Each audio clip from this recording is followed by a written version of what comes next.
Have you ever felt like you're living two lives? One life is yours, and the other life is for your family.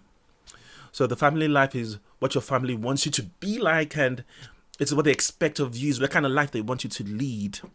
And often it's very different from your own desires.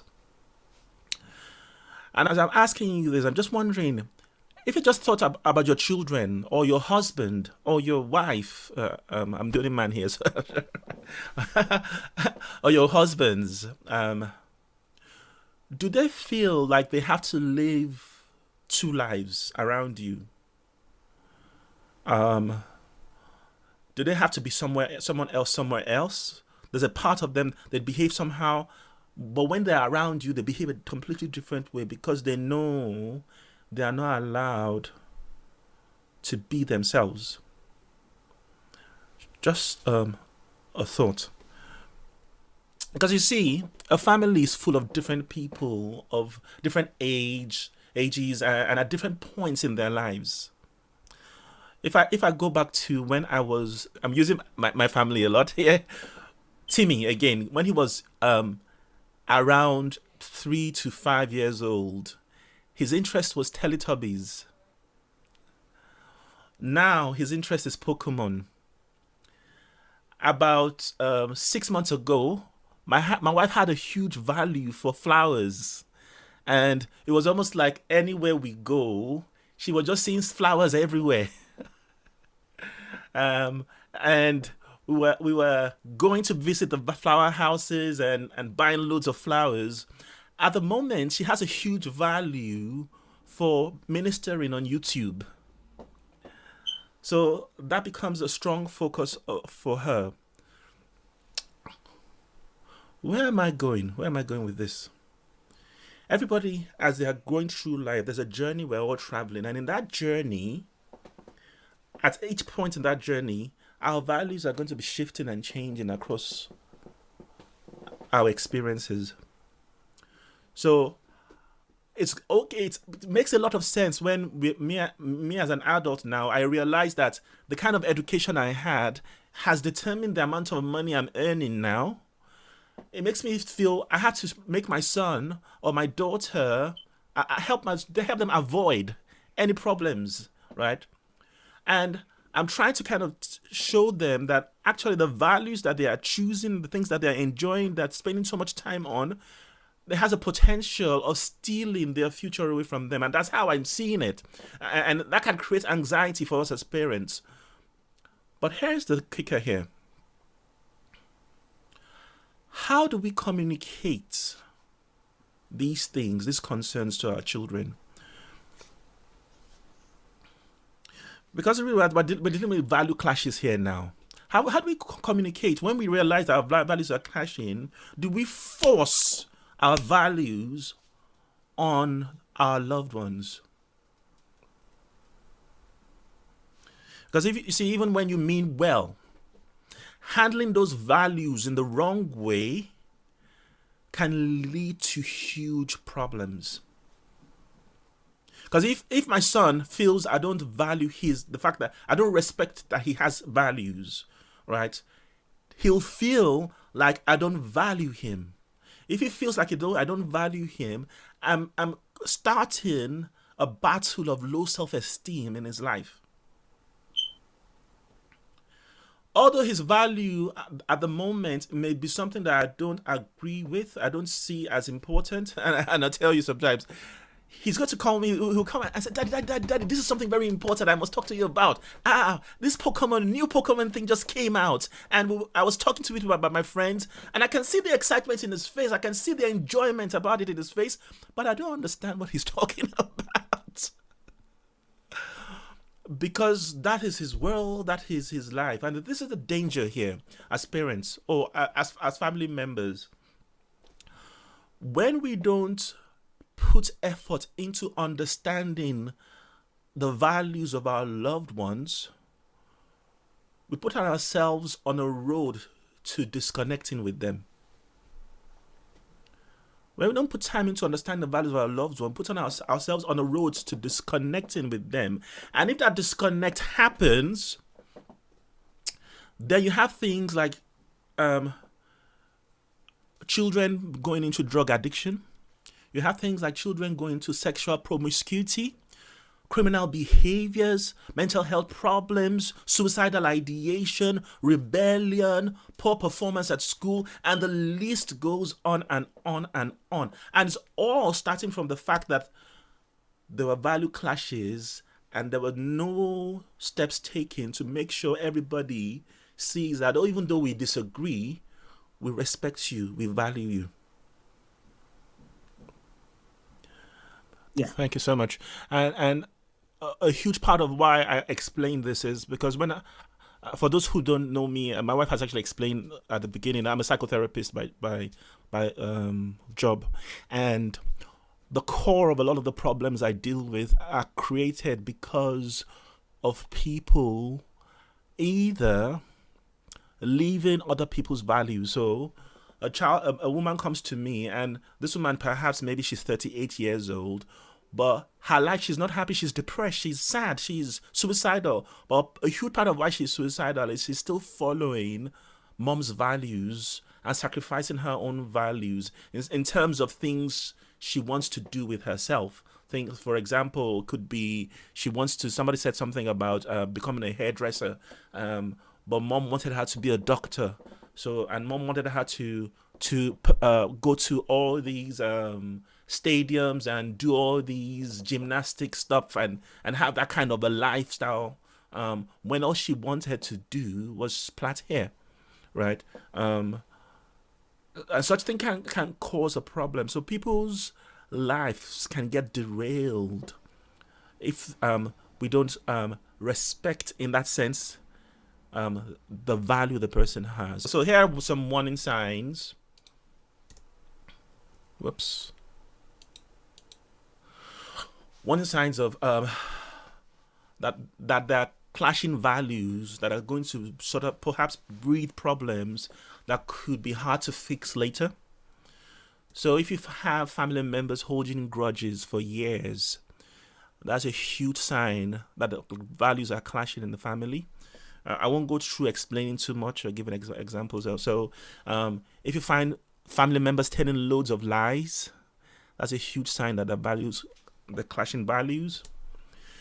If you have your partner, husband, not attracted, wife no longer feeling attracted to you, it's often can be as a result of clashing values as well.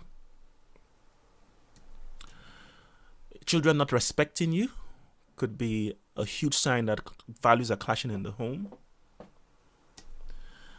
They stop being interested in things that they used to find interesting. And this one is very important to kind of home into. When this starts to happen, there's a chance that whoever that is experiencing this lack of interest in something they used to be interested in, they're getting depressed. This is a huge signal the person is getting depressed. So, which means there's some value issue going on that's creating that problem. So those are just a few that I thought I'd just share with you. Now, things that I can do to prevent value clashes from breaking my family apart. So one is to kind of look at things from other people's point of view. And this is one of the things we have been trying to say a lot, but perhaps more spending a lot of time trying to understand what your family members value, learning to understand what their values are, and trying to actually start to appreciate what their values are in a way will start to help you grow closer to them. So give them time to adjust to any changes you're making. And this one can be very strange because you see the reason why you are kind of making a change to your system of doing things. You understand why, and you sort of expect everybody to understand why too. So a change could be all of a sudden, I was doing 30 hours a week, and now I'm doing 50 hours a week, just out of the blue, and I'm expecting my wife to be able to understand why I'm doing that. I'm not giving them any chance to adjust to it. I'm just expecting them to pick up and go. So you just change direction, and all of a sudden expect the family members to kind of follow through. No, it's not going to happen. It's going to hit them by surprise. They're going to take some time to kind of digest what's happening, and then gradually they will adjust to your change. And this is the ironic thing, because one would think that I'm in my family, I'm making a change. It's just me who's making the change. It's nothing to do with you. It's just me who's making the change. If you're in a family, any change you make will affect everybody else. So giving people time to adjust to the change is quite important. Letting your children see that you disagree and fight and remain on good terms. And this is what some people may have some questions about. Should we be fighting as Christians? But if we are honest, many of our homes, even though we're Christians, we still disagree, we still fight. Right? Now, when your child can see that, okay, mama and dad, they disagreed on this, they actually had a fight on this, but they're still loving each other, they're still kissing each other, they're still hugging each other, right? Sorry, not physical fight. Yeah, yes, thanks for clearing that out. No physical fight.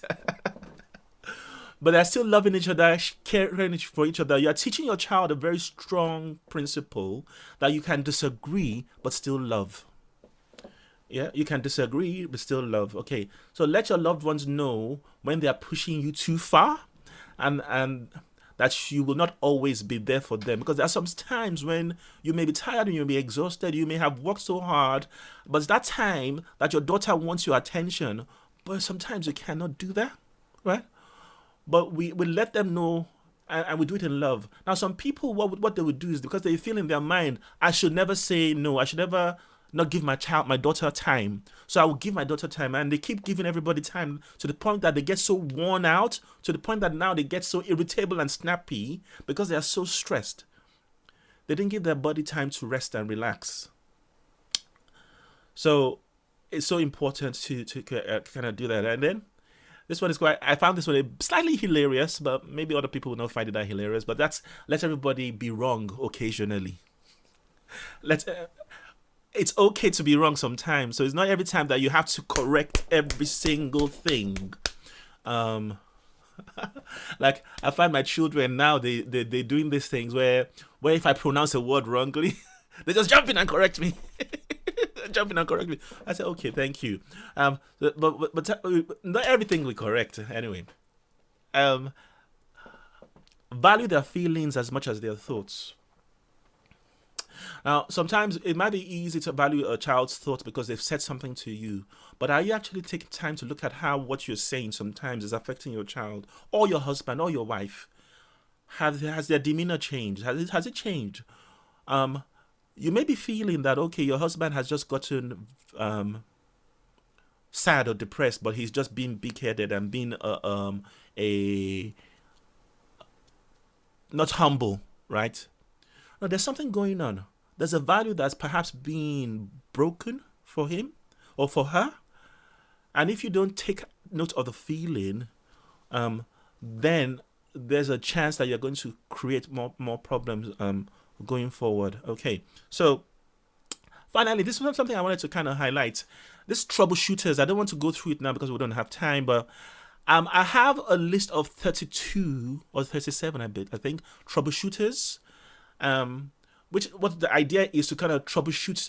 You just go through the question and see if any relates to you and the family, so you can keep an eye out and be able to catch certain things that could cause value-related clashes in the family. So if people are interested in me sending the troubleshooting, you could just kind of pop your email into the chat box. After the program, when I get some time, I will send it to you in a PDF. There's about 37 different questions that helps you troubleshoot your family or your your relationship with your loved ones, to see whether there are things you should take into consideration in terms of value clashes. So bring us to the conclusion now. So it's a big misconception that it is wrong for your personal values to be in conflict with those you love. Because it's not necessarily a bad thing if they don't align with yours. It's just a thing. And you need to learn how to work with it so that you can live happy, fulfilling lives with them. And it's a big misconception that your family and friends really love and respect you. That if your family and friends really love and respect you, they should value your opinions more. That's a big misconception. even when your loved ones are trying to guide you down a path of least resistance because they want a life that's easy for you. So you think that, okay, what I'm trying to do for this boy or this daughter or this man or this woman is to help them. Why are they being hard, right? The truth is that most people, even most close friends and families, are not ready to hear your opinion unless they agree with you. And that's okay. So, your family member will have values that are in conflict with the values you cherish.